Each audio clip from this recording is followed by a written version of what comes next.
अरे सुनो सुनो, क्या तुम्हारी ये बात को कोई सीरियसली नहीं लेता है? और तुम जब भी बोलते हो तो जो भी तुम्हारे आसपास के लोग हैं, फ्रेंड्स हैं या फिर रिलेटिव है या फिर फैमिली वाले हैं, बोलते हैं कि तुम तो ऐसे ही बड़ी बड़ी बातें करते रहता है और आपके कोई भी आइडिया या फिर आप जो भी बोलते हैं उसके ऊपर कोई भी बिलीफ नहीं करता है। तो इसके लिए सबसे पहले तो आपको कम बोलने की ज़रूरत है और इससे ही आ जाता है पावर ऑफ साइलेंस की वैल्यू। आप जितना कम बोलते हैं किसी के सामने उतना ही ज़्यादा आपकी बातें की वैल्यू होती है, क्योंकि आप अगर हमेशा ज़्यादा बोलते हो तो आप कितनी भी वैल्यूएबल बात भले ही क्यों ना बोलो, लेकिन आपकी जो बात की वैल्यू है वो कम हो जाती है। वही अगर उसके अपोजिट आप अगर उतने वैल्यूएबल बात ना भी बोलो लेकिन आप अक्सर नहीं बोलते हो और अगर आप कभी कभी बोलते हो तो आपकी बातों को सब कोई ध्यान से सुनेगा और उसको वैल्यू भी करेगा। इसलिए आप देखे होंगे कि जो भी इंसान हमेशा बोलते रहते होंगे उसकी बातों की कोई वैल्यू नहीं रहती होगी। इसलिए आप पावर ऑफ साइलेंस का यूज कीजिए, क्योंकि जितने भी बड़े बड़े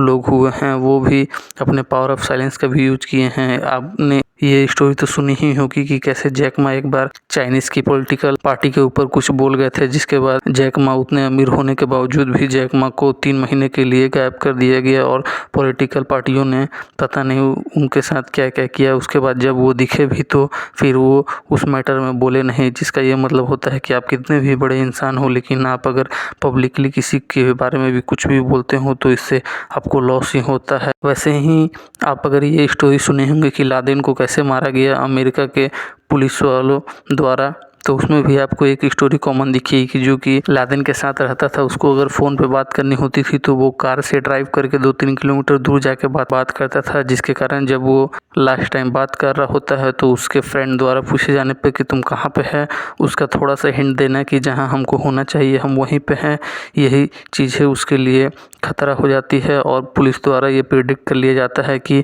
ये लादेन के साथ ही होगा, जिसके बाद उस घर पे पुलिस उतरती है और फिर लादेन को वहाँ पे मार दिया जाता है। ऐसे बहुत सारे ढेरों एग्जाम्पल है कि कैसे कोई इंसान साइलेंस ना रहने के कारण उसको गलत अंजाम भुगतना पड़ा है। इसलिए अगर आप शांत रहते हो तो आपकी एनर्जी भी बचती है और आप जो आपके लिए सही है उस चीज़ों को कर पाते हो, वरना आप दूसरों की नज़र में आ जाते हो और अगर उनके पास ये अपॉर्चुनिटी होगी कि वो आपको नुकसान पहुंचा सकते हैं तो वो आपकी बातों को सुन के आपको ज़रूर नुकसान पहुंचा देंगे। जबकि आप इतने पावरफुल बन जाओ कि आपको बोलने की ज़रूरत नहीं है, आप उस चीज़ को करके दिखाओ।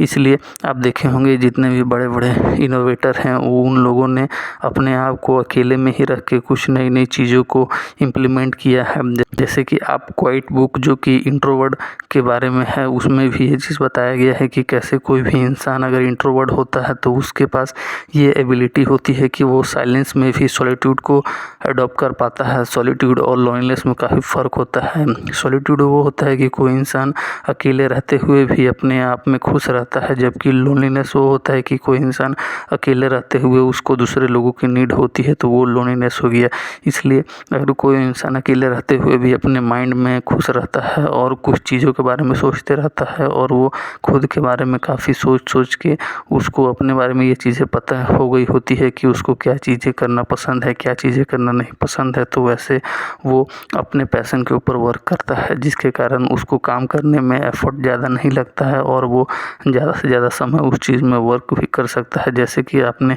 जितने ही बड़ी बड़ी मूवी देखी होगी जैसे कि टाइटैनिक, अवतार, ये सारी फिल्में के जो डायरेक्टर है वो भी एक इंट्रोवर्ट ही हैं। आइंस्टाइन भी एक इंट्रोवर्ट ही थे। अमेरिका में जो ब्लैक मूवमेंट हुआ था उसमें जो लेडीज़ ने बस में से उठने से मना कर दिया था वो लेडीज़ भी इंट्रोवर्ट ही थी। ऐसे बहुत सारे ढेरों एग्जाम्पल हैं जिन लोगों ने रेवोल्यूशन किया वो इंट्रोवर्ट ही थे और अकेले में रहना पसंद करते हैं। हालांकि ऐसा नहीं है कि एक्सट्रोवर्ट टैलेंटेड नहीं होते हैं, क्योंकि एक्सट्रोवर्ट अपनी बातों को कहने में काफ़ी ईजिली कह पाते हैं, जिसके कारण वो लोगों को कन्विंस कर पाते हैं अपनी बातों से और लोग उनके साथ ज़्यादा जल्दी कनेक्ट होते हैं। जबकि इंट्रोवर्ट से लोग जल्दी कनेक्ट नहीं होते हैं, क्योंकि वो लोग कम बोलते हैं, जिससे लोगों को लगता है कि ये शायद बात करने में इंटरेस्टेड नहीं है। तो ये सारी चीज़ें सब लोगों की अलग अलग इंपॉर्टेंस है। जैसा कि कार्ल जंग ने पहली बार इंट्रोवर्ट और एक्सट्रोवर्ट वर्ड का यूज किया था लोगों के लिए और उनका मानना था कि कोई भी इंसान ना तो पूरा इंट्रोवर्ट होता है ना ही पूरा एक्सट्रोवर्ट होता है। दोनों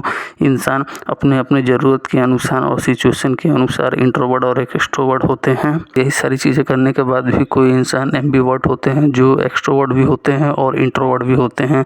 ये सारी चीज़ें कहने के पीछे यही मोटिव है कि कोई भी इंसान अगर ज़्यादा बोलता है तो कोई भी उसकी को सीरियसली नहीं लेता है, इसलिए वो अपने जो एनर्जी है वो दूसरे को कन्विंस करने में या अपनी एनर्जी को किसी दूसरे से लड़ने के बजाय अपने ऊपर वर्क करे और उस चीज़ को एग्जीक्यूट करके दिखाए, ताकि लोगों से उसको लड़ने की ज़रूरत ना पड़े और उसका वर्ड से नहीं उसका वर्क बोले। इसलिए आपको उस चीज़ को करके दिखाना चाहिए, बजाय कि किसी दूसरे को कहने के कि हम ऐसा कर देंगे वैसा करेंगे। आप उसको गलत प्रूफ करके दिखाओ तब, और ये ऐसा तभी पॉसिबल हो पाता है जब आप अपनी एनर्जी को एक जगह स्टोर करके सही डायरेक्शन में इम्प्लीमेंट करते हो। और अगर आप उससे लड़ने में उस एनर्जी को वेस्ट करते हो तो आप कभी भी उस समय अंतराल के दौरान में उस चीज़ को अचीव नहीं कर पाओगे। और पावर ऑफ साइलेंस यूज ना करने के कारण बहुत लोग टैलेंटेड होते हुए भी उसको उस मुकाम तक उपलब्धि हासिल नहीं होती है, क्योंकि वो पावर ऑफ साइलेंस का यूज नहीं कर पाते हैं।